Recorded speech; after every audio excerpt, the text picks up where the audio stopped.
All right, good afternoon, everyone. I'm James Comblo, the president and CEO at FSC Wealth Advisors, and it's about 4 p.m. on Monday, August 5th. I didn't have enough time to actually record a video, but I did want to take a few minutes to just touch on the market, and I want to start with a near-term history about what's actually happening. So first, we had some rumblings about the market being overbought, specifically in tech, right? The questions are now starting to arise about artificial intelligence or AI and whether it's ahead of itself and will it continue to have this explosive growth or will it be a more subdued incremental growth path? And so companies are spending billions of dollars on AI, but the questions are like, will it actually help? And so that discontent caused the market to stagnate back in July, leading to a real referendum on whether or not we are overpriced and if any of this will work. But prices didn't decline. They didn't appreciate either, which is, kind of put us in this box, but it's really been affecting the market leadership. And then just last week, we faced what I've been calling rate disappointment. And so if you've been reading and listening to our monthly emails, I, like many investors, have very strongly believed that we would have 2 to 3 rate cuts this year. And I long believed that June or July would be the appropriate time frame.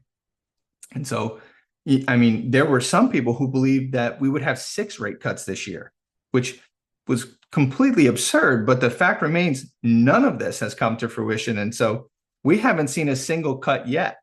But based on recent data, my personal and my professional opinion is that the Fed missed last week by keeping rates steady.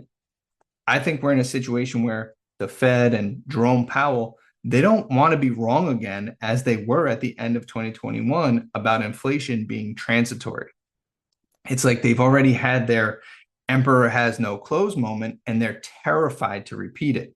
But that fear may actually be causing it, right? And all the data suggests that they should have cut last week and most likely we will get a cut in September. But there's a debate now as to whether it will be a 1/4% or a 0.5% cut. And I personally believe that they'll now be forced to do a 0.5% cut in September if there's not an emergency cut prior to that Fed meeting. And so the market has been very upset about being behind the curve and not reducing rates sooner to achieve a soft landing, that soft landing that we've all heard about over the past 2 years.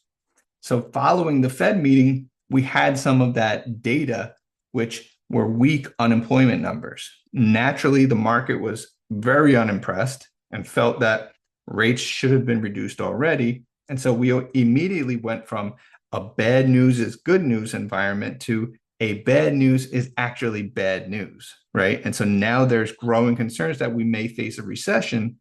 And amidst all of that, there was a heavy small cap rotation throughout July. And so we believe that all that money flowed into small caps due to these expected rate cuts. Then there's also geopolitical conflicts, which are also at play here. And I want to be clear, I believe trading based on these conflicts is not a good idea at all. They typically don't influence market prices over the long term. However, the current situation in the Middle East is pretty concerning, especially with Iran's aggressive stance, which is something that I've not seen in my lifetime. I mean, the presence of 2 carrier groups from our own military being in the region shows how serious the situation actually is. And despite this, I don't think it will have a profound impact on earnings, which is the ultimate market driver, right? Another catalyst that really came out of left field and caught many market participants by surprise was Japan raising interest rates. So people have been borrowing money at low rates in Japan and then turning around and investing them in US-based companies and equities. And with Japan's rates rising, this arbitrage is no longer viable, right? So it's causing a significant exodus of capital out of our equity markets. And the market really needs liquidity. And so when that liquidity dries up, we get these kinds of moves. So we've had several reasons for the current market behavior over the past couple of days, but things like tech overvaluation, rate disappointment, weak unemployment data, small cap rotation, which then failed, geopolitical risks, and of course, Japan's interest rate increase. So in terms of the tech sector, I don't believe the AI trend is over. Companies involved in the world of AI are still on a very viable path. And then for the interest rate disappointment, I do believe the Fed has us what we'll call behind the curve, but an emergency Fed meeting to drop rates seems pretty unlikely at this time. So I do believe it will have a large impact on the magnitude of rate cuts that are coming soon. Then the unemployment data shows cooling in the job market, which aligns with the Fed's goals. And then the small cap rotation, it has not worked so far, but I don't believe it has imploded the same way some of the talking heads on TV would have you believe. The Middle East tensions are concerning, but they're not overly impactful to the long-term prospects of the market. And then Japan's rate increase, again, it has affected the arbitrage play, but it's not a long-term trading strategy that we need to be aware of or trade around.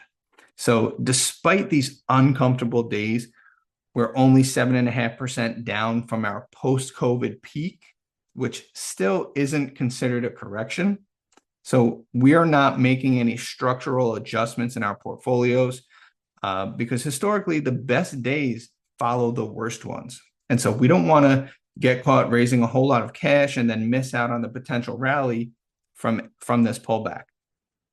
And really, there's no reason to believe that the major companies like Microsoft, Amazon, Nvidia, any of those companies are worth less today than they were 2 weeks ago. And so I always say, this is a feature of the system. It's not a bug. Sometimes they're uncomfortable, but it's a normal market phenomenon. So we don't see any need to change our current strategies at the moment. We think this is one of those, put your head down, keep that long-term perspective that we always talk about. But of course, if you have any questions or concerns, please do not hesitate to call us. I spoke to somebody today that was literally halfway around the world because she was worried about her portfolio and she wanted to know what was happening. And we just talked for about 25 minutes and she felt a lot better and she was on her way to enjoy her time, the rest of her day. And that's what we're here for. So please reach out to us if you're worried. Let us know what you're thinking. We'll talk to you about your specific situation and we're looking forward to it.